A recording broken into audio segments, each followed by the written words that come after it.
Hi friends, ఇవాల్టి వీడియోలో మనం రెక్స్కాఫ్ DX NF సిరప్ యొక్క పూర్తి వివరాలు తెలుసుకుందాం.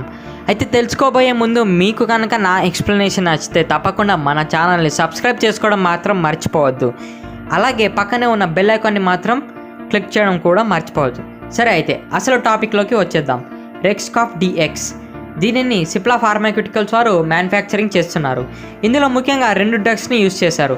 అందులో మొదటిది డెక్స్ట్రోమిథార్ఫన్ హైడ్రోబ్రోమైడ్, రెండవది క్లోరిఫెనరమైన్ మ్యాలేట్. సరే, అయితే ఇందులో యూజ్ చేసిన డ్రగ్స్ అనేవి మన బాడీకి ఏ విధంగా ఉపయోగపడతాయో ఇప్పుడు మనం తెలుసుకుందాం.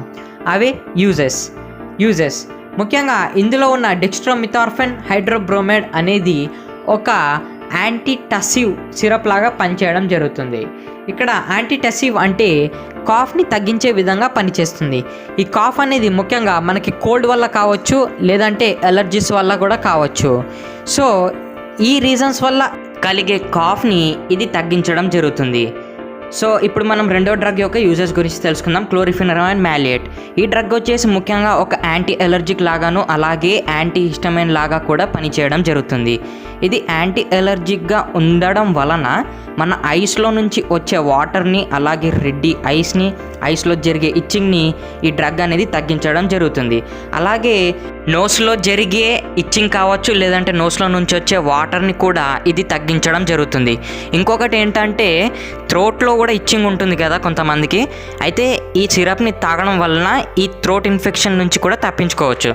సో ఇది ఫ్రెండ్స్ రెక్స్కాఫ్ DX NF సిరప్ యొక్క యూజెస్.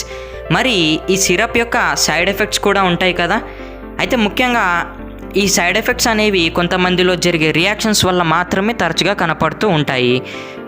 ఇందులో మొదటిది బాడీ అంతా వీక్నెస్గా మారడం, అలాగే స్లీపీనెస్గా ఉండడం, అంటే కొద్దిసేపటికి స్లీప్ అనేది చాలా తొందరగా వస్తూ ఉండడం, డ్రౌజీనెస్, డిజీనెస్ లాంటి కండిషన్స్కి గురవ్వడం, స్టమక్ అంతా కూడా అప్సెట్గా మారడం, విజన్ బ్లర్గా మారిపోవడం, ఎందుకంటే నిద్ర ఎక్కువగా వస్తుంది కనుక. ఇంకొకటి ఏంటంటే బ్రెయిన్లో ఎక్కువగా కన్ఫ్యూజన్ అనేది పెరిగిపోవడం. సో ఇవే ఫ్రెండ్స్ ఈ సిరప్ని ఎక్కువ డోసేజ్ తీసుకుంటే కలిగే సైడ్ ఎఫెక్ట్స్. అయితే మీరు గనక ఈ సిరప్ని వాడాలనుకుంటే ఇప్పుడు చెప్పే ప్రికాషన్స్ విషయాలు కూడా తెలుసుకొని మాత్రమే వాడండి. ప్రికాషన్స్ అవేంటంటే ఈ సిరప్ని తీసుకున్న తర్వాత ఆల్కహాల్ని అస్సలు కన్జ్యూమ్ చేసుకోకూడదు.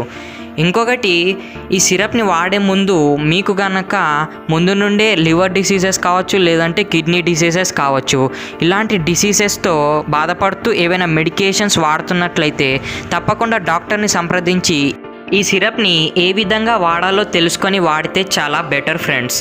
అయితే ఈ సిరప్ని కనుక ప్రెగ్నెన్సీ ఉన్నవారు కూడా వాడొచ్చు. కాకపోతే వీరు కూడా ఎంత డోసేజ్ మట్టికి వాడాలి, ఎక్కువగా కన్జ్యూమ్ చేసుకుంటే మంచిదా కాదా అనేది తెలుసుకొని వాడితే చాలా బెటర్. ఈ సిరప్ని వాడిన తర్వాత మీరు ఏవైనా మిషనరీ దగ్గర వర్క్ చేసేటప్పుడు కావచ్చు, లేదంటే డ్రైవింగ్ కావచ్చు, వీటిని మానేస్తే బెటర్. ఎందుకంటే కొంచెం స్లీపీనెస్గా అనిపిస్తుంది ఈ సిరప్ని తీసుకున్నప్పుడు. సో ఇది ఫ్రెండ్స్ ఇవాల్టి వీడియోలో మనం రెక్స్కాఫ్ DX NF సిరప్ యొక్క యూజెస్, సైడ్ ఎఫెక్ట్స్, ప్రికాషన్స్, ఇలా ఈ సిరప్ యొక్క పూర్తి వివరాలు తెలుసుకున్నాం కదా. అయినా కూడా ఈ సిరప్ గురించి ఏమైనా డౌట్స్ ఉంటే కింద కామెంట్ సెక్షన్లో నాతో షేర్ చేసుకోండి, నేను తప్పకుండా రిప్లై అనేది ఇస్తాను. ఈ వీడియోకి ఒక లైక్ ఇచ్చుకోవడం మాత్రం అసలు మర్చిపోవద్దు ఫ్రెండ్స్. ఈ ఇన్ఫర్మేషన్ని మీ ఫ్రెండ్స్ అందరితో షేర్ చేసుకోవడం కూడా అసలు మర్చిపోకండి. అలాగే ఇంతవరకు మన ఛానల్ని సబ్స్క్రైబ్ చేసుకున్నట్లయితే సబ్స్క్రైబ్ చేసుకోండి. అండ్ ఫైనల్గా థ్యాంక్ యూ ఫర్ వాచింగ్.